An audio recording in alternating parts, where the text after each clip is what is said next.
Hello students, so finally JEE Main session 2 April attempt भी खत्म हो गया और 2 अप्रैल, 4 अप्रैल, 5 अप्रैल, 6 अप्रैल और 8 अप्रैल को आपको इस बार एग्जाम हुआ था सेशन 2 का। ठीक है, तो हर दिन 2 शिफ्ट में पेपर हुआ है एक्सेप्ट 8 अप्रैल जिस दिन सिर्फ आपको शिफ्ट 2 में पेपर था। ओके, तो हर एक शिफ्ट में कैसा रहा पेपर, फिजिक्स, केमिस्ट्री, मैथ्स का क्या लेवल रहा, डिफिकल्टी लेवल क्या रहा।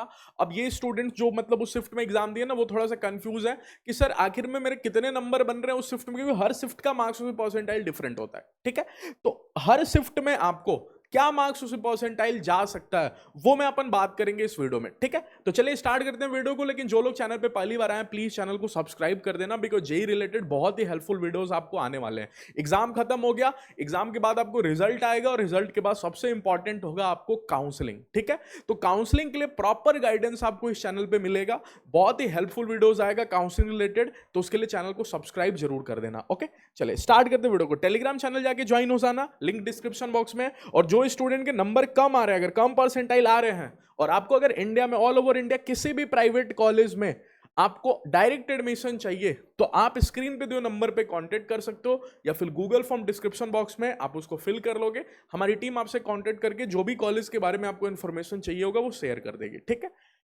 तो देखो स्टार्ट हुआ था आपको 2 अप्रैल से पेपर, 2 अप्रैल शिफ्ट 1। तो शिफ्ट 1 का पेपर कैसा रहा?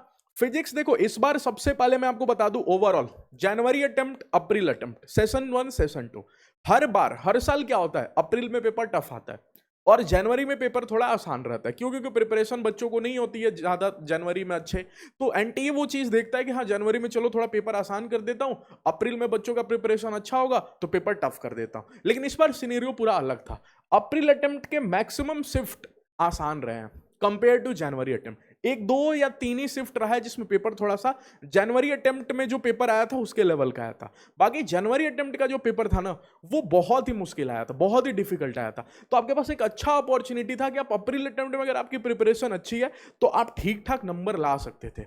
ठीक है, जनवरी अटेम्प्ट के कंपेरिजन में। तो देखो 2 अप्रैल शिफ्ट 1 जो बच्चे एग्जाम दिए उस दिन इजी टू मॉडरेट रहा है फिजिक्स।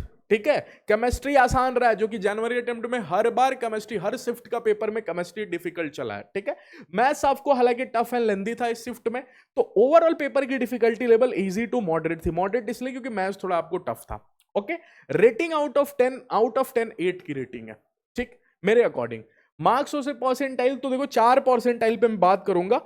क्यों 4 परसेंटाइल? क्योंकि 99 परसेंटाइल अगर आपका आ रहा है, 99 परसेंटाइल अगर आप टच कर रहे हो तो टॉप के एनआईटीज में, ठीक है, आपको टॉप के ब्रांच मिल जाएंगे, computer science engineering, IT, EC, okay sorry EC मिल जाएगा ये सब। और जो नीचे के एनआईटीज होते हैं थोड़े से टीयर 2 या टीयर 3 वाले एनआईटीज, उसमें आपको टॉप का ब्रांच कंप्यूटर साइंस, आईटी मिल जाएगा। तो 99 परसेंटाइल पे हो तो आपको एनआईटी तो कंफर्म में मिलेगा ही मिलेगा, जनरल स्टूडेंट हो फिर भी। ठीक है, 97 परसेंटाइल पे आपको जो टीयर 2 और टीयर 3 के एनआईटीज होते हैं उसमें आपको लोअर ब्रांचेस मिल जाएगा। ठीक है, तो मतलब एक एनआईटी में कम से कम सीट तो आपको मिल जाएगा ना। हाँ, जनरल स्टूडेंट की बात कर रहा हूं, तो वो आपको कितने नंबर पे आपको सिक्योर करोगे? 94 परसेंटाइल जनरल स्टूडेंट को एनआईटी तो मुश्किल है इस पे।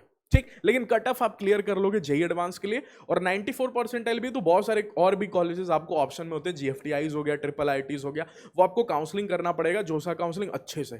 ठीक है, तो वो आपको कितने नंबर पे बनेगा? और लास्ट आपको 90 परसेंटाइल, जिससे कि और भी बहुत सारे कॉलेजेस, प्राइवेट कॉलेजेस या फिर कुछ और जीएफटीआईज कुछ कुछ होते हैं जो 90 परसेंटाइल पे भी एक्सेप्ट कर लेते हैं। और अगर आप जनरल नहीं हो, ओबीसी हो, एससी एसटी हो, कैटेगरी स्टूडेंट हो, तो 90 परसेंटाइल पे भी ठीक ठाक ऑप्शन आपको मिलेगा। ठीक है, बाकी इससे कम है तो फिर कोई ऑप्शन आपके लिए बनेगा नहीं। ओके, जेई के थ्रू। तो 99 परसेंटाइल इस शिफ्ट में जितने बच्चे दिए ना, 180 प्लस आ रहा है तो फिर आपका 99 परसेंटाइल बन जाएगा। 97 परसेंटाइल 160 मार्क्स पे, 94 परसेंटाइल 130 नंबर पे और 90 परसेंटाइल 95, क्योंकि पेपर इजी टू मॉडरेट रहा है। ठीक है, तो नंबर थोड़ा ज्यादा लाना पड़ेगा। और अप्रैल अटेम्प्ट में नंबर तो 10-15 नंबर का फर्क हो ही जाता है जनवरी के कंपैरिजन में। ठीक है, जो 99 परसेंटाइल मान जो 170 नंबर पे बना है जनवरी में, वही 99 परसेंटाइल। डिफिकल्टी लेवल सेम रहेगी बट आपको 180-190 नंबर देखने के लिए मिल जाएगा। ठीक, क्योंकि अप्रैल अटेम्प्ट में बच्चे भी ज्यादा होते हैं, उनकी प्रिपरेशन भी ज्यादा अच्छी होती है। ठीक, 2 अप्रैल शिफ्ट 2, इसी दिन इवनिंग शिफ्ट का जो पेपर आया, फिजिक्स भी आसान था, इजी टू मॉडरेट। केमिस्ट्री आपको थोड़ा टफ कर दिया compare to morning shift. Okay, और बाकी मैथ्स का पेपर मॉडरेट कर दिया। तो ओवरऑल पेपर अगर आप देखोगे तो ओवरऑल पेपर मॉडरेट रहा था। आसान इसलिए नहीं रहा था कि आसान आपको सिर्फ फिजिक्स था, बाकी केमिस्ट्री और मैथ्स मॉडरेट पूछा था, टफ पूछा था थोड़ा, ठीक है। तो इसकी डिफिकल्टी लेवल 8.5 रही है, तो मार्क्स उसे परसेंटाइल पे 99 है। 99 परसेंटाइल आपको 165 प्लस पे बन जाएगा। 97 145, तो देखो यहां नंबर ज्यादा लाना पड़ रहा है, यहां नंबर कम लाना पड़ रहा है। क्यों? क्योंकि इसकी डिफिकल्टी लेवल इसके कंपेरिजन में थोड़ी ज्यादा थी। ओके 115 नंबर 94 परसेंटाइल और 90 नंबर पे आपको 90 परसेंटाइल इस शिफ्ट में बन जाएगा, ठीक है। 4 अप्रैल शिफ्ट 1 का पेपर कैसा रहा? इजी टू मॉडरेट फिजिक्स रहा था, केमिस्ट्री आपको मॉडरेट टू टफ था, और बाकी मैथ्स आपको टफ एंड लेंदी था। तो overall paper moderate to tough था, ठीक। तो 2 अप्रैल वाला जो पेपर हुआ ना, उससे टफ पेपर था 4 अप्रैल शिफ्ट 1 का। तो यहां नंबर थोड़ा और कम लाना पड़ेगा आपको। रेटिंग आपको 9.5 की मैंने की है, आउट ऑफ 10 इसकी डिफिकल्टी लेवल। मार्क्स और यहाँ पे परसेंटाइल है, कैटेगरी जहां जहां होगा ना इंप्रूव कर लेना। परसेंटाइल है 160 plus number 99 percentile, okay. 97 percentile के लिए 140 नंबर 140 मार्क्स, 94 परसेंटाइल आपको 110 मार्क्स पे और 90 परसेंटाइल आपको 85 मार्क्स पे इस शिफ्ट में बन जाएगा, ठीक है। 4 अप्रैल शिफ्ट 2 आसान आसान मॉडरेट, तो ये सबसे मतलब इजीएस्ट शिफ्ट था अप्रैल में। जितने भी आपको अटेम्प्ट हुए, जितने भी शिफ्ट हुए हैं अभी तक जो मैंने देखा 2 और 4 अप्रैल, ये सबसे आसान है, इसलिए इसकी रेटिंग 8 की है अभी तक। इधर रेटिंग देखो, इधर भी रेटिंग हालांकि 8 ही था, लेकिन इससे आसान शिफ्ट ये था, ठीक है। क्योंकि यहां देखो मैथ्स भी मॉडरेट पूछा है, यहां तो कम से कम मैथ्स आपको थोड़ा टफ एंड लेंदी था, लेकिन यहां मैथ्स भी आपको मॉडरेट था। तो रेटिंग भले यहां पे 8 है, दोनों की सेम ही है, लेकिन इसकी मेरे अकॉर्डिंग 7.5 होनी चाहिए, क्योंकि उससे भी आसान था।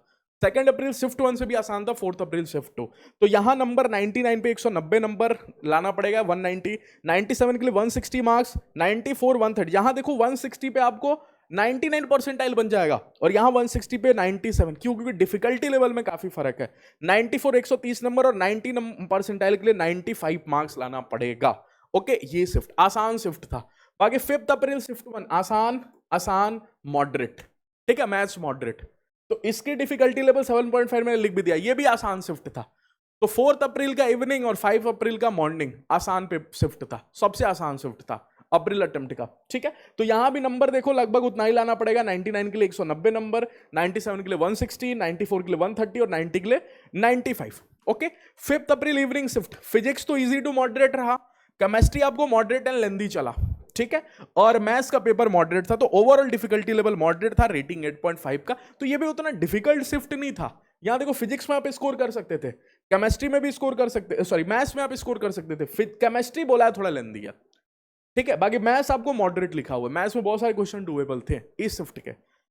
तो रेटिंग 8.5 की, तो 98 परसेंटाइल के लिए 165 प्लस मार्क्स, 97 के लिए 145, 94 115 नंबर और 90 परसेंटाइल के लिए 90 नंबर अप्रॉक्स। ये अप्रॉक्स डेटा है, तो बिल्कुल भी कमेंट ये नहीं करना कि सर ये नहीं होगा, अरे अप्रॉक्स एक्सपेक्टेड है, रफली आइडिया कि हाँ चलो 190 अगर मैं बोल रहा हूं तो 190 से 200 से ज्यादा तो नहीं होगा, ओके। तो अप्रॉक्स डाटा से भी बहुत ज्यादा डिफरेंस नहीं आएगा, थोड़ा बहुत डिफरेंस 19-20 का फर्क देखने के लिए मिल सकता है आपको, okay. 6 April shift 1 physics moderate चला, केमिस्ट्री मॉडरेट चला, मैथ्स आपको टफ एंड लेंदी रहा। तो overall paper moderate and to tough था, 9.3 की रेटिंग मैंने दी हुई है। 99 परसेंटाइल के लिए 170 मार्क्स, ठीक है। 97 के लिए 145, 94 115 नंबर और 90 परसेंटाइल आपको 85 मार्क्स पे बन जाएगा। तो जो इस शिफ्ट के स्टूडेंट है ध्यान से देख लेना मार्क्स और परसेंटाइल, ठीक है। 6 अप्रैल शिफ्ट 2 वाले स्टूडेंट, फिजिक्स तो इजी मिला आपको, इजी टू मॉडरेट, केमिस्ट्री भी आपको आसानी मिला और मैथ्स आपको मॉडरेट था, लेंदी था, ठीक है। तो ओवरऑल पेपर आपको इजी टू मॉडरेट था, रेटिंग 7.5 की। तो ये भी आसानी शिफ्ट था, क्योंकि मैथ्स भी मॉडरेट, मैथ्स भी टफ नहीं है, ये भी आसान ये भी आसान मॉडरेट पेपर था। तो ओवरऑल मैं इसको 7.5 नहीं, यहाँ पे हाँ 7.5 है, 8 आप बोल सकते हो कि इसकी डिफिकल्टी लेवल वहीं रही है। 99 परसेंटाइल के लिए यहाँ भी 190 नंबर, 97 के लिए 160, 94 130 और 90 परसेंटाइल आपको 95 पे मिलेगा, ठीक है। 8 अप्रैल शिफ्ट 1 में एग्जाम हुआ नहीं था, 8 अप्रैल शिफ्ट 2 का पेपर कैसा रहा था, तो ये थोड़ा सा टफ देखने के लिए मिला। इसकी डिफिकल्टी लेवल 9.5 है। तो 8 अप्रैल शिफ्ट 2 जो सबसे लास्ट पेपर था अप्रैल अटेम्प्ट का, वो आपको डिफिकल्ट देखने के लिए मिला, टफ देखने के लिए मिला, क्योंकि यहाँ तीनों सब्जेक्ट टफ था।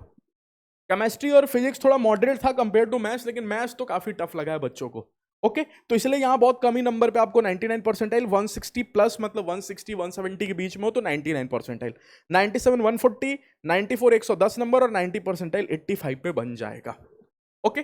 तो आई होप आपको डाउट्स क्लियर हो गया होगा कि हाँ कितने नंबर पे आपको क्या परसेंटाइल बनेगा सभी शिफ्ट के स्टूडेंट के लिए। फिर भी कोई डाउट है ना तो कमेंट सेक्शन में पूछ लेना। ओके, बाकी बहुत ही हेल्पफुल वीडियोस आएगा इस चैनल पे जेई रिलेटेड, उसके लिए आप सब्सक्राइब कर देना, सपोर्ट करना, और जो भी डाउट हो कमेंट सेक्शन में पूछ लेना। ओके, चलिए मिलते हैं नेक्स्ट वीडियो पे। नेक्स्ट वीडियो कट ऑफ के ऊपर मैं ला दूंगा कि हर एक शिफ्ट में सभी कैटेगरी के लिए, जनरल, ओबीसी, एससी, एसटी, सभी कैटेगरी के स्टूडेंट के लिए क्या नंबर लाना पड़ेगा जिससे कि आप कट ऑफ क्लियर कर लोगे। नंबर में मार्क्स बताऊंगा क्योंकि बच्चे ना रिस्पॉन्स शीट और आंसर की आने के बाद मार्क्स मैच करेंगे, तो उस नंबर पे एक आपको आइडिया हो जाएगा कि अरे मेरा कट ऑफ क्लियर है कि नहीं क्लियर है, सभी कैटेगरी के स्टूडेंट के लिए। वो मैं नेक्स्ट वीडियो लाने वाला हूं, ठीक है। तो इसलिए बोल रहा हूं चैनल को सब्सक्राइब कर लोगे तो कोई भी वीडियो, हेल्पफुल वीडियो आपसे मिस नहीं होगा जेई का, ठीक है। चलिए मिलते हैं नेक्स्ट वीडियो में, थैंक यू।